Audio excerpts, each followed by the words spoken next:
नमस्कार दोस्तों। चैत्र का महीना अब शुरू हो चुका है।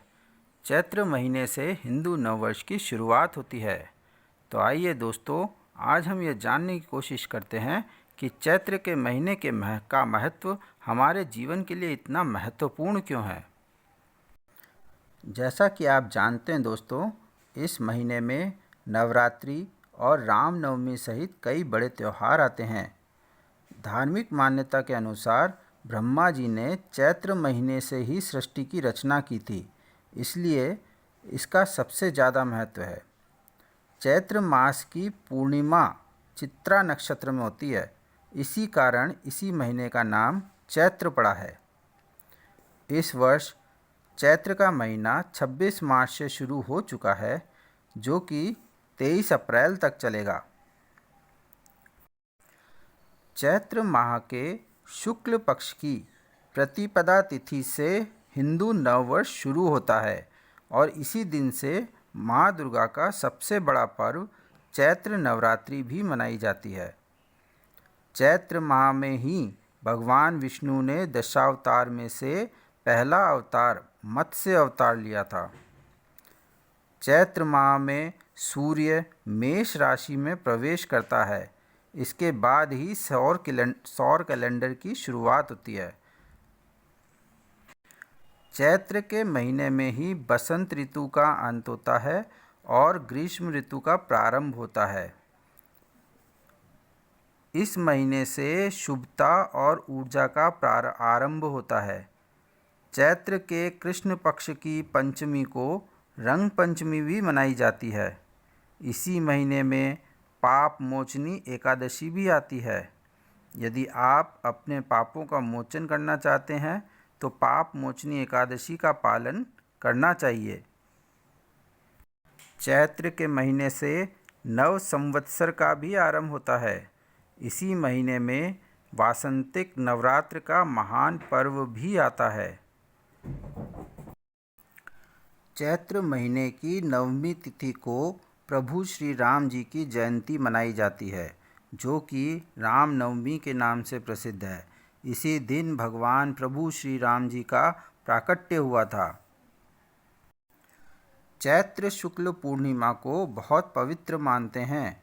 ऐसा कहा जाता है कि इस दिन अगर दान किया जाए तो दान का 1000 गुना प्राप्त होता है। इस दिन दान करने से और पवित्र नदी में स्नान करने से बहुत सारी मनोकामनाएं पूर्ण होती हैं। दोस्तों, जैसा कि आपको पता है, इस माह से हमारे बाहर के आसपास के वातावरण में बहुत बदलाव आता है, यानी कि वातावरण का तापमान बदलता है। धीरे धीरे तापमान ऊपर की ओर जाता है। इसलिए ऐसे वातावरण के लिए इस माह के खान पान में भी बदलाव किया जाता है। इस महीने से अनाज कम से कम खाना चाहिए और फलों का सेवन अधिक से अधिक करना चाहिए तथा पानी की मात्रा भी बढ़ा देनी चाहिए। बाहर के वातावरण का तापमान अधिक होने के कारण शरीर में पानी की कमी नहीं होनी चाहिए। इसीलिए फलों का सेवन अधिक से अधिक करना चाहिए और पानी पूर्ण रूप से पीना चाहिए। इस महीने में गुड़ का सेवन नहीं करना चाहिए। इससे पाचन में खराबी आ सकती है, क्योंकि गुड़ की प्रवृत्ति गर्म करने की होती है। इसलिए गुड़ को नहीं खाना चाहिए। इस माह में चना खाना सेहत के लिए लाभकारी होता है। चैत्र के महीने से बासी भोजन खाना भी बंद कर देना चाहिए। दोस्तों, आपको पता ही होगा, इसी माह में बसोड़ा पर्व भी मनाया जाता है। इसमें शीतला माता को बासी भोजन चढ़ाया जाता है। ये कहा जाता है कि ये अब अंतिम दिन है जब आप बासी भोजन खा सकते हैं। इस दिन के बाद आप बासी भोजन नहीं खा सकते।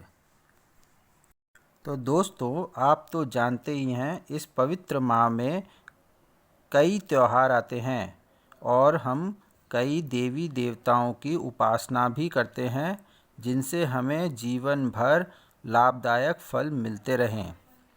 इस महीने में सूर्य देव और देवी की उपासना लाभदायक होती है। इसी महीने में भगवान सूर्य देव की उपासना करने से नाम, यश, पद, प्रतिष्ठा सब कुछ मिलता है। माँ दुर्गा की उपासना करने से आपको एक नई शक्ति और ऊर्जा की अनुभूति होती है। इस महीने में लाल फलों का दान करना चाहिए और पेड़ पौधों की सेवा करने से भी आपको बहुत लाभ मिलता है। जैसा कि आप जानते ही दोस्तों कि वातावरण में तापमान धीरे धीरे बढ़ता ही जा रहा है, तो हम जितने ज़्यादा पेड़ पौधे लगाएंगे, उनकी सेवा करेंगे, इस तापमान में गिरावट आएगी और हम मनुष्यों को एक नया जीवन भी मिलेगा। चैत्र के माह में दुर्गा सप्तशती का पाठ अवश्य करना चाहिए।